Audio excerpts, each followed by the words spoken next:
என்ன பொம்பளைன்னே தெரியல, புருஷனை இப்படி கரிச்சு கொட்டுறாளுங்க. என்னைய பார்த்து கத்துக்கங்கடி, புருஷனை எப்படி அன்பாவோ அக்கறையாவும் கவனிச்சுக்கிறதுன்னு. இல்லங்க ஏங்க, நீங்க எப்பயாவது யோசிச்சிருக்கீங்களா அடுத்த ஜென்மத்திலே நானே உங்களுக்கு பொண்டாட்டியா வரணும்னு?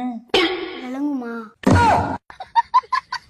தாய் கிழவி, போன வருஷம் பொங்கலுக்கு எடுத்த ட்ரெஸ்ஸே இந்த வருஷம் பொங்கலுக்கு போட்டுக்கிறியா? அதை எப்படி போடுவேன்? போன வருஷம் வந்த மாடல்னா இப்ப பழசாயிடுச்சுடா.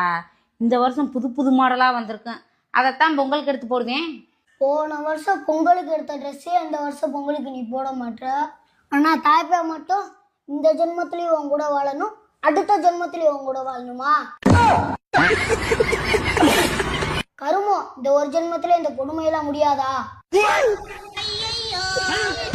அப்படி கேள்றா, நாக்கள் நக்கிட்டு மூக்குச்சிலே சேர்த்துன மாதிரி.